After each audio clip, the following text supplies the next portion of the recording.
Hi, this is Math 1340, and this video is going to be over chapter 1.3. And we'll go and look at some application problems with linear equations. So we'll get right into these. The first problem is a hamburger and french fries can contain 690 calories. This is 32% of the recommended daily calorie requirement for many adults. Find the average daily calorie requirement for these adults.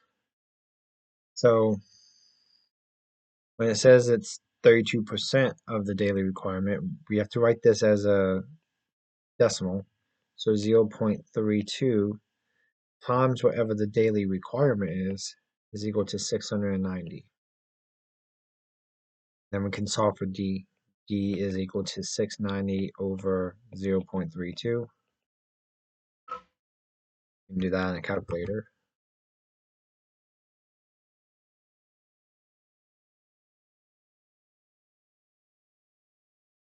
You have 2,156.25 calories. Okay. And so that's the daily requirement. Next one, Jolene borrowed tuition money at 6.5% simple interest. At the end of 1 year, she repaid the loan, owing a total of $1,735.95. How much did she originally borrow? Okay, so the way this works is loan plus interest equals total. Okay, and so for a loan, we don't know that amount, so we're just going to put X. The interest is going to be 0.065 times that loan amount.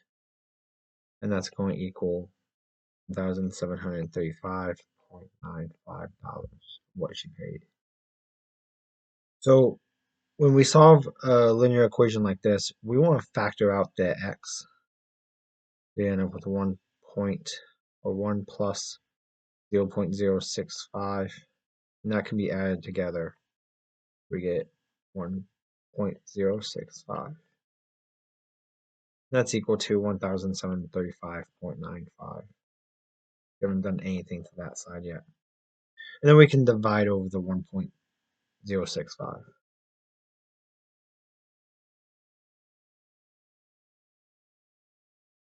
And so we get for the loan amount 1,735.95 divided by 1.065.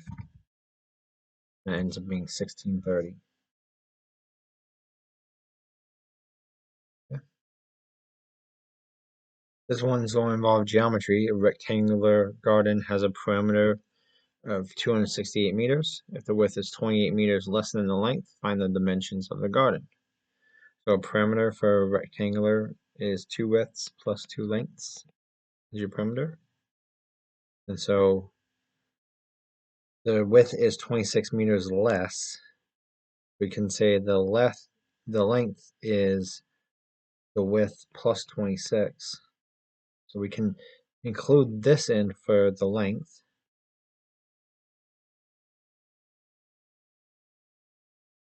And the perimeter is 268, so we can include that in as well. And now it's solving for the width.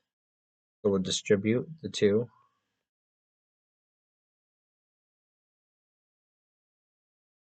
Add the 2 widths together, so you end up with 4W. Subtract the 52. So you end up with 216.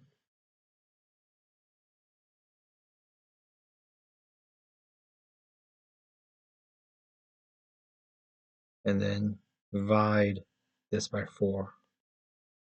So 216 divided by 4.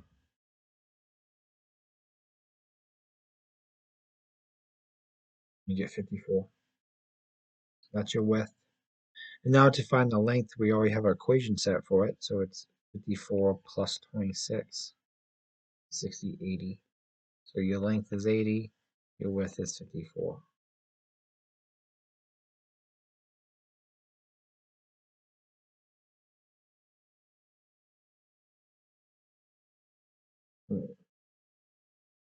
Here an airplane travels at 380 miles per hour in still air and then encounters a 32 mile per hour headwind. How long will it take the plane to travel 1,392 miles into the wind? So you're going into the wind, so that's going to reduce your speed. So your speed's going to go from 380 in still air minus the 32. And so you get a speed of 348. And then your distance is your speed, your velocity times time. And we don't know what time is, so what we want to do is solve this for time. Time is distance over velocity, so 1392 over 348.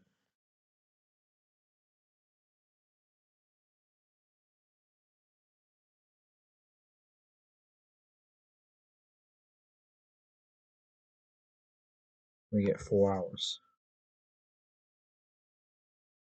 We know it's hours because speed is your miles per hour, so it has to be hours. Windy City Cab Company charges $2.35 plus $1.50 per mile. So we're going to say X is miles. So it's 150X plus 235. If Jan's fare equals a total of 27.85, so that's going to be the cost. So 1.5x plus 235 equals 27.85. How many miles did she travel? Well, we gotta subtract the 235.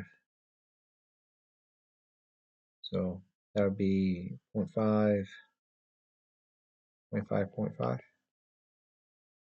Then divide by the 1.5 miles. So 25.5 divided by 1.5.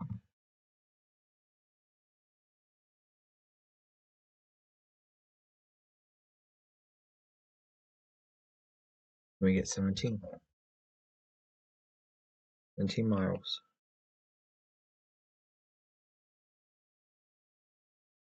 All right. So the next types you involve no numbers. And sometimes people like doing these, sometimes people do not. Um, the first one does have a little mistake here. It shouldn't be on yours, but it's on this one. I is equal to ERT. And then we're going to solve this for t.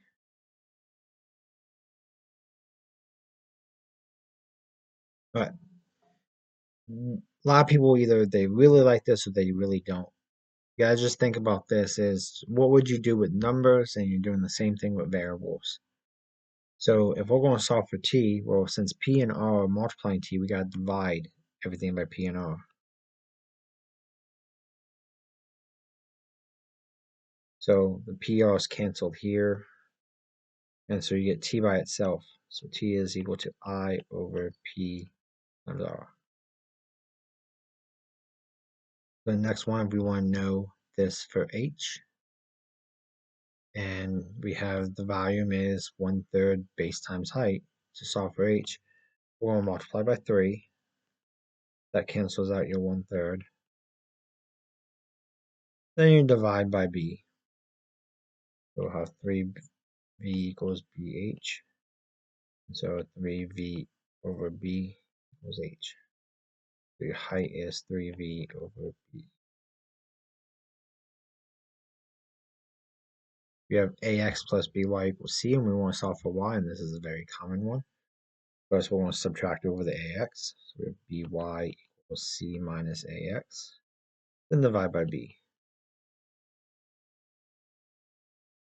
And you can either keep it like that, or we can separate the denominators. So we have this would be your y-intercept. This AB is your slope. If we have P plus PRT equals the amount, and we want to solve this for R, which will be a rate in this case, To do that, we'll subtract p first, then divide by p and r. We get a minus b over pr. Oh, no, I'm sorry. pt is what we're dividing by. We want r pt. No, sorry, we want r pr. So divide p and t over, and you get your r back, or you get your r by itself. If we want to do this for p, the main thing we got to do is somehow be able to get 1p here. So we're going to factor out the p. P times 1 plus RT. Then we can just divide the 1 plus RT as if it's a single number itself equal to P. For Q equals AX plus AC, sorry, for A is very similar to the one we just did. Factor out A, then divide by the X plus C. So you get A is equal to Q over X plus C. The last one, we have AB plus CD equals BD, and we want to solve this for D. We have to get these on the same side so we can factor something out. So we'll subtract the CD. We get BD minus CD. Then we can factor out the D. Then divide over the B minus C. We get D is equal to AB for B minus C. All right. Next video will be on variation. We kind of jump around a little bit in the first few chapters. This is an important topic. I'll see you then.